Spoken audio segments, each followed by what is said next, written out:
Hi Booktopia, we have a special treat today. We're here with the Monday Morning Cooking Club and we're about to whip up a delicious recipe from their book, Now for Something Sweet. Ladies, welcome to Booktopia. Thank you so much for having us over to your kitchen and to cook. What are we cooking today? Such a pleasure to have you and welcome. We are making the most, it's a big call I know, delicious chocolate cupcakes in the universe. They're called in the book, they're called chocolate cupcakes with coconut frosting. It's a delicious cream cheese frosting with coconut sprinkled on top. So the first thing we do is melt the chocolate, an unorthodox way of melting it actually.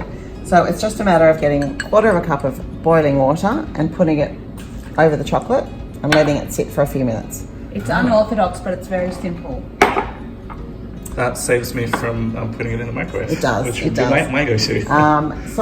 First thing we're going to do is mix the dry ingredients in here. So, Natty, do you want to talk through the dry ingredients? We've got plain flour, in it goes, caster sugar, we've got bicarb of soda, baking powder and a little bit of salt, all going in. And we've got good quality, always, Dutch cocoa.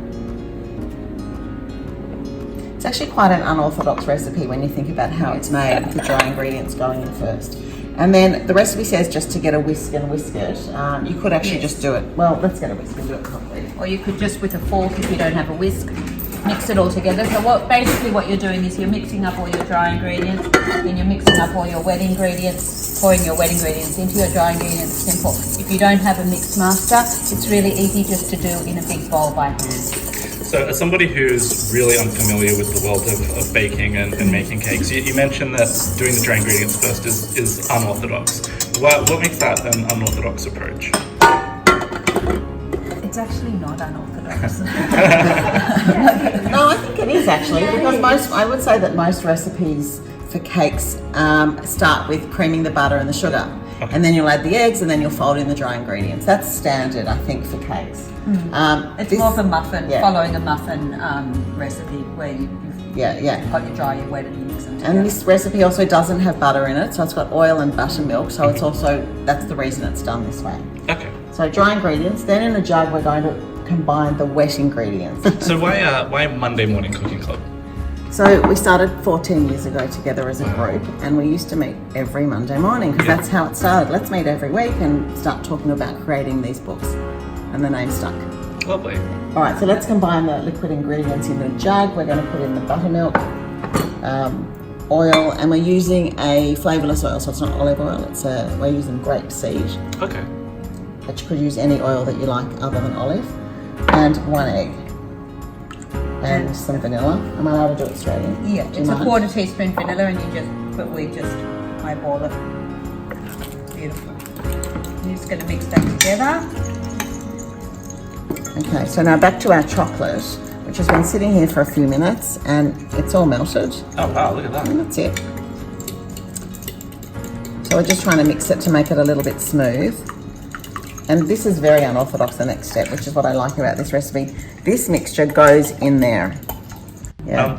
Water and chocolates. How does that work with the It's a really good question, because if you're making a normal anything using melted chocolate and you're doing it on a double boiler or the microwave to melt just chocolate, and you get water in it, it'll often seize and ruin the chocolate. Mm-hmm. So people say, well, how does this work? Well, it just does, because it's the right amount of water and to the right amount of chocolate, and it just melts it gently, and it works for this. So then this goes in.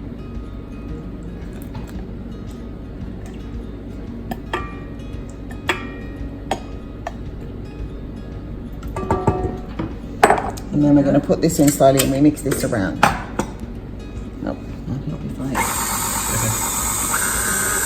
And we're just trying to get a crumbly mixture so that the chocolate is dispersed evenly through the dry ingredients, and then we're going to pour this in. Not too fast, not too slow.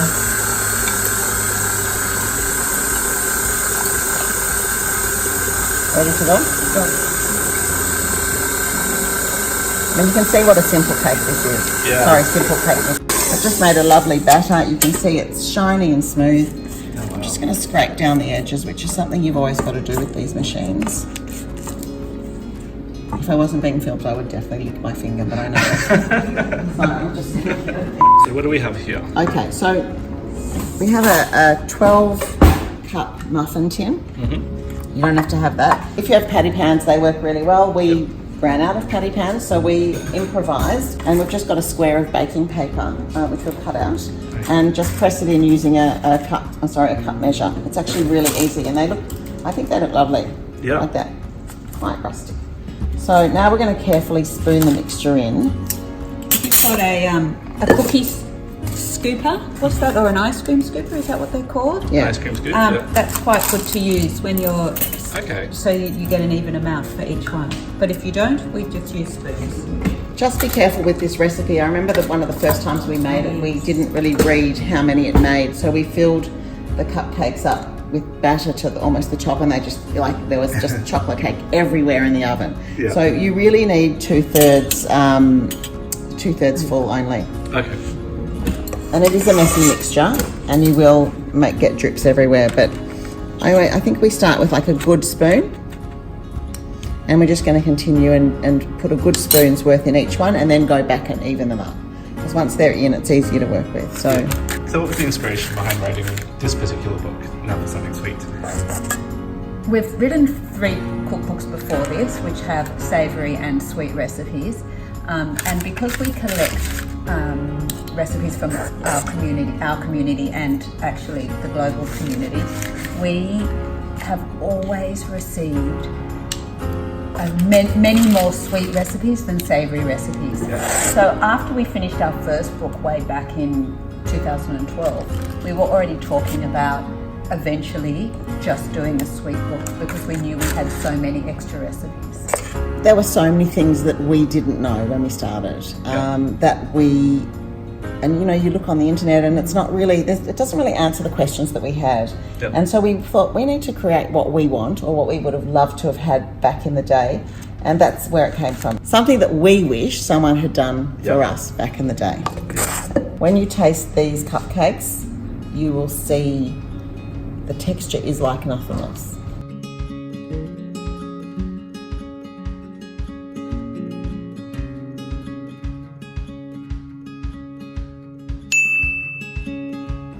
So you're piping the icing on now. Do you have any piping tips for people? Practice a lot. This is just, you know what, you could actually use a Glad bag and snip off the end if you don't have a proper piping bag. People do that all the time. And you can get these bags from any good kitchenware shop. And it would look lovely if you used like as one of these but with a little star edge, because then you get little lines in it. But actually we're covering it with the coconut anyway. And that looks so beautiful.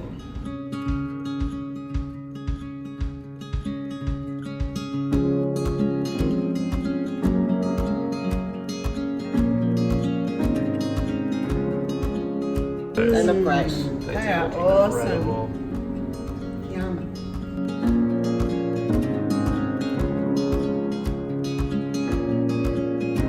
No, leave that cream exactly where it is. I'm videoing you. Thank you all so much for inviting us into your kitchen and for sharing this recipe with Booktopia's fans and customers. And if you want to buy Now for Something Sweet, you can do so right now on booktopia.com.au. Happy baking. And there's many more beautiful recipes like this. Yeah. Yum. Yeah, so try it and let us know how you go. I've died and gone to cupcake heaven. Oh, God.